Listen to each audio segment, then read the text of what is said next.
Assalamualaikum warahmatullahi wabarakatuh. Perkenalkan, saya Rusman, calon guru penggerak Angkatan 9 Kota Palu, Provinsi Sulawesi Tengah. Dalam kesempatan kali ini saya akan memaparkan tentang demonstrasi kontekstual modul 1.3 visi guru penggerak.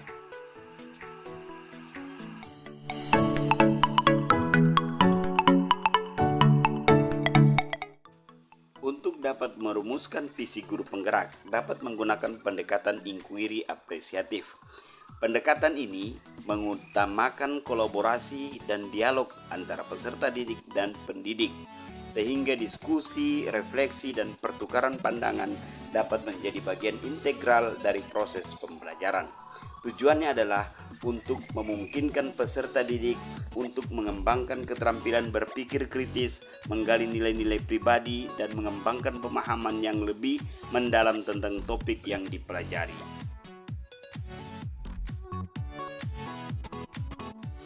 Agar dapat menerapkan pendekatan inquiry apresiatif, maka langkah yang dapat dilakukan adalah dengan metode Bagja. Bagja terdiri dari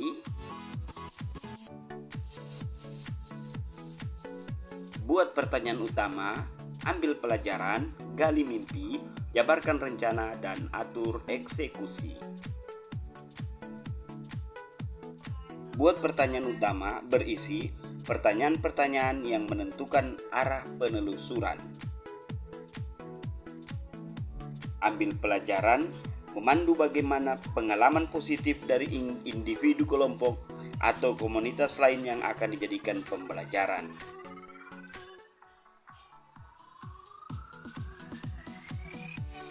Gali mimpi berupa narasi keadaan ideal jika prakarsa perubahan telah terwujud.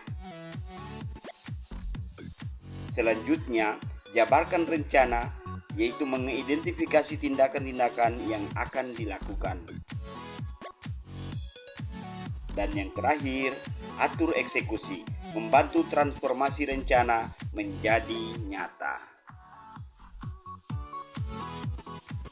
Berikut ini visi guru penggerak yang saya buat adalah terwujudnya generasi yang cerdas, berbudi pekerti luhur, berakhlak mulia, dan berkarakter profil pelajar Pancasila.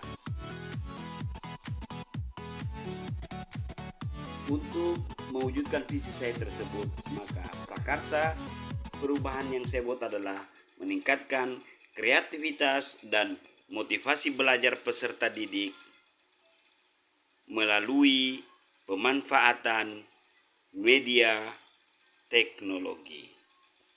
Adapun tahapan Bagja yang saya buat adalah sebagai berikut. Yang pertama, buat pertanyaan utama. Pertanyaannya, bagaimana cara meningkatkan kreativitas dan motivasi belajar peserta didik melalui pemanfaatan media teknologi. Tindakan atau penyelidikannya antara lain melakukan diskusi dengan kepala sekolah dan rekan sejawat, mencari referensi dan praktik baik tentang cara meningkatkan kreativitas dan motivasi peserta didik melalui pemanfaatan media teknologi. Selanjutnya, mencari tahu karakter peserta didik berdasarkan asesmen diagnostik. Yang kedua, ambil pelajaran. Pertanyaannya, siapa guru yang ahli di bidang teknologi dan selalu memanfaatkan media teknologi dalam pembelajaran di kelas? Kemudian, media teknologi pembelajaran apa saja yang digunakannya? Dan bagaimana memilih media atau teknologi pembelajaran yang tepat agar dapat meningkatkan kreativitas dan motivasi belajar peserta didik.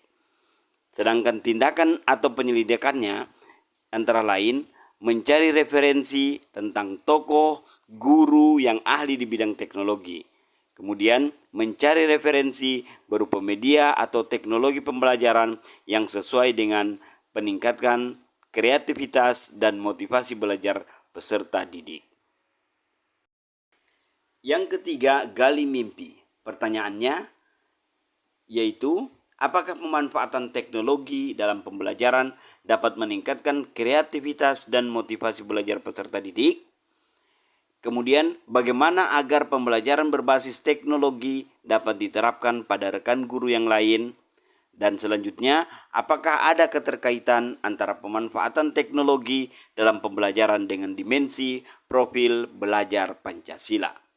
Sedangkan tindakan atau penyelidikannya antara lain membuat gambar observasi tentang kreativitas dan motivasi belajar peserta didik, kemudian melakukan kolaborasi melalui untuk memberikan pembelajaran berbasis teknologi, kemudian mencari referensi tentang dimensi profil pelajar Pancasila, berkonsultasi dengan orang yang berkompeten tentang hal tersebut.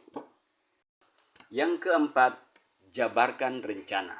Pertanyaannya, apa langkah-langkah untuk mulai membiasakan pemanfaatan teknologi dalam pembelajaran?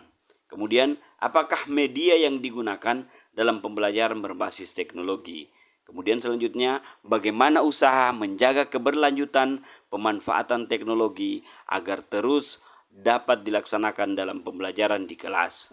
Sementara tindakan atau penyelidikannya antara lain membuat perangkat pembelajaran, LKPD, dan instrumen penilaian yang tepat, mencari media pembelajaran berbasis teknologi yang tepat sesuai dengan karakter peserta didik dan materi pembelajaran.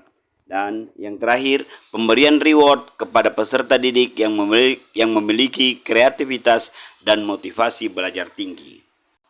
Dan yang kelima, atur eksekusi. Pertanyaannya, siapa yang bertanggung jawab memonitor agar jalannya kegiatan pemanfaatan media teknologi dalam pembelajaran dapat berjalan dengan baik dan konsisten? Sedangkan tindakan atau penyelidikannya yaitu membuat jadwal kegiatan pembelajaran menggunakan teknologi yang bervariasi setiap minggunya. Demikian rancangan perubahan berdasarkan tahapan Bagja. Semoga menginspirasi. Salam guru penggerak. Terima kasih. Wassalamualaikum warahmatullahi wabarakatuh.